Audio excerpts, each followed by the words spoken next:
All right, what's up, CrossFit DC? This is Preston going through Sunday's boot camp workout with you. It's two parts as usual. The first piece is a real leg burner, so make sure you give yourself a little time between the first and second pieces.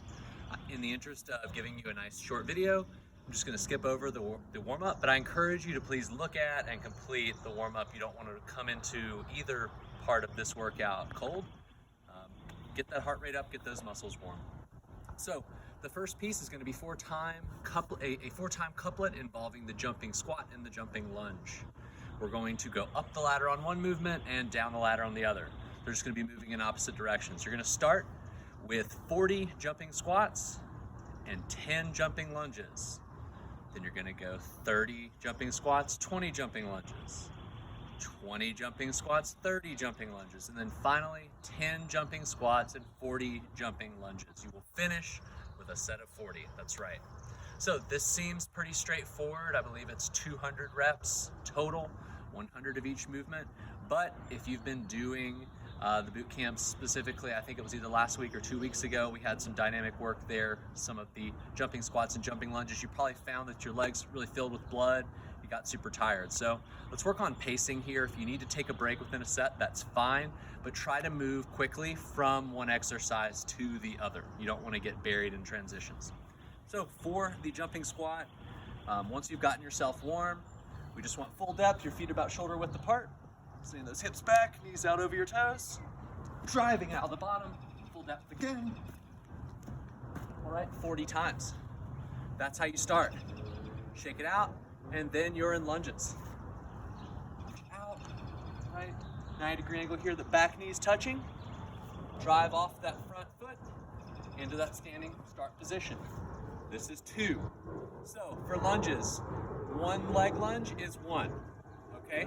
So 1, 2. You go to 10, then 30-20, then 20-30, and then 10-40. So by the end of that, you're gonna be really blasted. All right, give yourself 5 to 7 minutes to rest and recover, shake the legs out.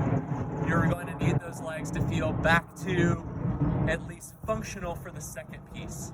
We're gonna be doing Curtis P's in this next piece, teamed with burpees, right?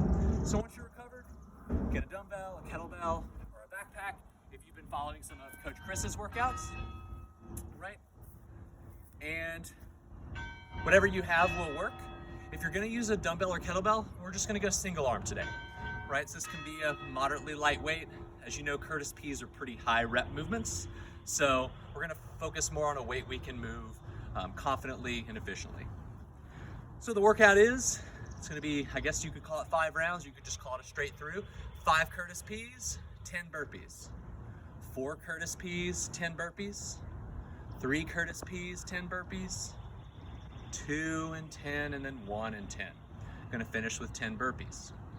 So, if you've done Curtis P's before, you understand this workout is likely to be a bit longer than it is when described verbally. If you've never done a Curtis P, I'll take you through it. Curtis P with the dumbbell, right, involves a few pieces, 4 specifically. The first piece is a hang squat clean.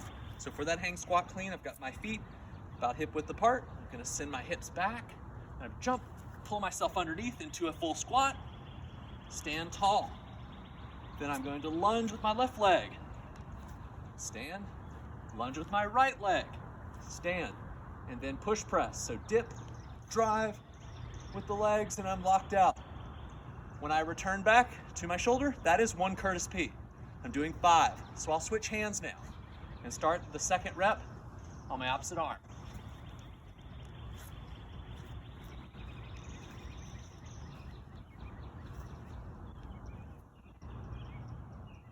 And then I'll come back and switch arms again for the 3rd rep, and so on. And then finally we have burpees. Between each set of Curtis P's, you have 10 burpees. I'll steal Coach Chris's line again. This is a controlled fall. On the floor, pressing those hips into the ground, bring those feet outside your hands, extend the arms overhead, locking out the hips. We don't want to see any of these kind of bent over burpees, straight up and down. Make sure you're jumping.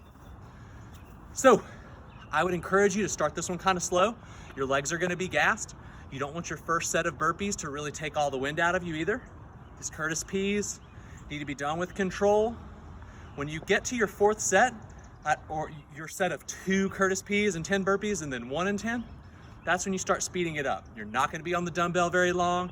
The burpees are just kind of willpower at that point. Let us know how you did. I'm gonna be doing it tomorrow, weather permitting. I think this is something you can do inside. I kind of scrapped a running plan that I had otherwise, so I hope you find the time and the space to enjoy this one on your Sunday. Good luck. Hope to see you all soon.